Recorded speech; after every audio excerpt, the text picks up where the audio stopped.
The thyroid is a small, butterfly-shaped gland in the front of the neck that makes the hormones T4 and T3. These hormones help control how the body uses energy, which means they affect metabolism, temperature, mood, digestion, and even the way the heart beats. In this video, stay tuned, we will explain the role and function. First, explain the real role and function of the thyroid in simple language. Second, go through common thyroid diseases and disorders, including how they affect daily life. And third, look at natural ways to support thyroid health using food, nutrition, and lifestyle, while being honest about where natural support helps and where proper medical treatment is still essential. Section 1. What the thyroid actually does. The thyroid is part of the endocrine system. Its hormones help regulate the speed of many body processes. When thyroid hormone levels are too low, many body functions slow down. When thyroid hormone levels are too high, many body functions speed up. That is why thyroid disease can affect energy, weight, bowel habits, heart rate, concentration, temperature sensitivity, skin, hair, and mood. The thyroid is also tightly connected to TSH, a hormone made by the pituitary gland. TSH tells the thyroid how much hormone to make. Doctors usually begin thyroid testing with TSH, then often check T4, T3, and sometimes thyroid antibodies, especially when autoimmune thyroid disease is suspected. Section 2. Subscribe to our channel before watching the next part. Why thyroid balance matters. A healthy thyroid helps keep the body running at the right pace, but if the thyroid becomes underactive or overactive, the effects can spread everywhere. This is why thyroid disease is not just a hormone issue. It can change how you feel physically, mentally, and emotionally. In pregnancy, thyroid problems also matter because thyroid hormones support normal development, and untreated thyroid disease can cause serious complications. This is also why a thyroid problem can sometimes be missed at first. Symptoms may build slowly, especially with an underactive thyroid, and people may blame tiredness, weight changes, brain fog, low mood, or poor sleep on stress or aging instead of getting their thyroid checked. Section 3. Common thyroid-related diseases and disorders. Let's start with hypothyroidism, also called an underactive thyroid. This is when the thyroid does not make enough hormones. NHS says common symptoms include tiredness, feeling cold, weight gain, constipation, difficulty concentrating, low mood, dry skin, hair changes, and heavy or irregular periods. NHS also says the usual treatment is levothyroxine, which replaces the thyroid hormone the body cannot make. In both the UK and the US, one of the most important causes of hypothyroidism is Hashimoto's disease. Hashimoto's is an autoimmune disorder in which the immune system attacks the thyroid gland, damaging it over time. NIDDK says Hashimoto's is the most common cause of hypothyroidism, and untreated hypothyroidism can lead to problems such as high cholesterol, heart disease, high blood pressure, and in rare, severe cases, a life-threatening slowing of body functions. The opposite problem is hyperthyroidism, also called an overactive thyroid.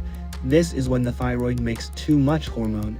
NHS says symptoms can include anxiety, irritability, mood swings, difficulty sleeping, sensitivity to heat, palpitations, tremor, weakness, and weight loss.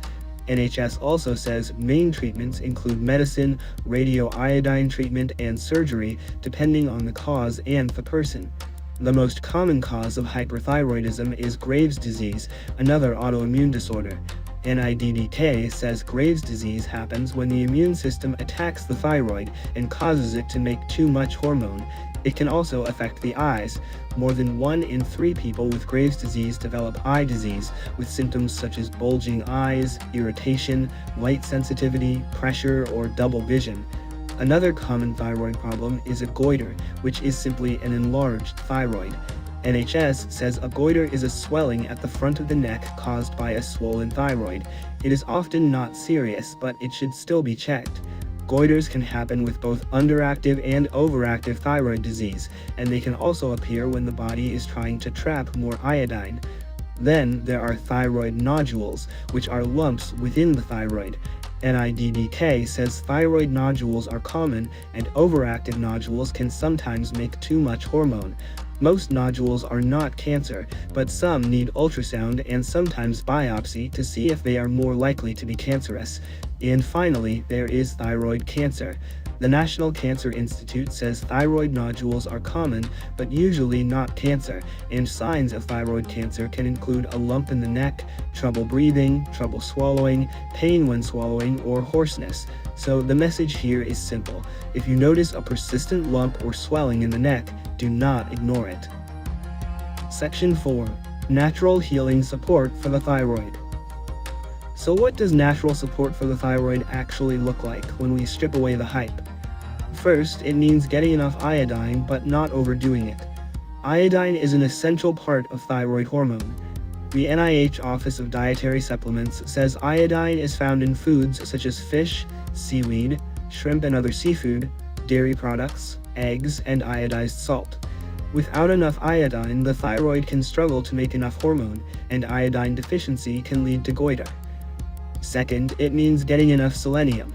The NIH says the thyroid gland needs selenium to produce hormones and function properly. Selenium is found in fish, seafood, eggs, dairy products, breads, cereals, beans, lentils, and nuts.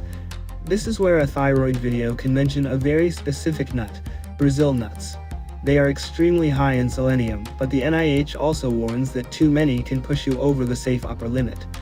So if you want specific foods to mention for your audience, the most useful thyroid support examples are seaweed and seafood for iodine, eggs and dairy for iodine and selenium, beans and lentils for selenium, and Brazil nuts in modest amounts because they are very concentrated. The honest part is important here.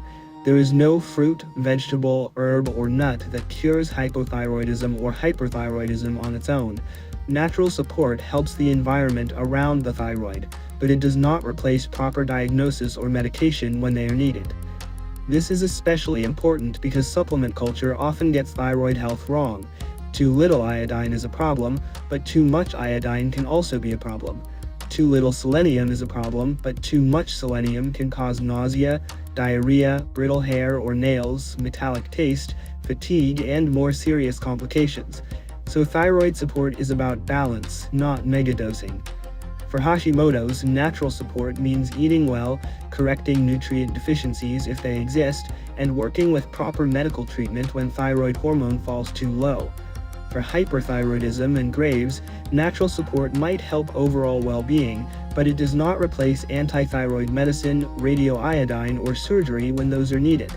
If the thyroid is pushing the body too fast, trying to fix it with food alone is not a serious plan. Section 5. Ancient traditions, from old times to modern times. Long before modern blood tests and ultrasound, people were already noticing thyroid-related swelling in the neck. A modern review of ancient Chinese literature says goiter has a very long history and describes historical approaches, including seaweed decoction and even surgical history around goiter. So traditional medicine absolutely recognized thyroid swelling long before modern endocrinology existed. But the modern standard is different.